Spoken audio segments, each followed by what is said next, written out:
How to be a good student. Today I'm glad to share my ideas about how to be a good student. Firstly, we should love our home and country and become the honest people who keep the promise.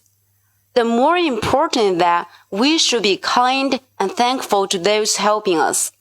Besides, to become successful and creative, we must study hard.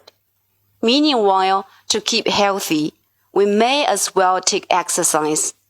What's more, we must love the nature and guard the home, and become those who are good at discovering beauty in life.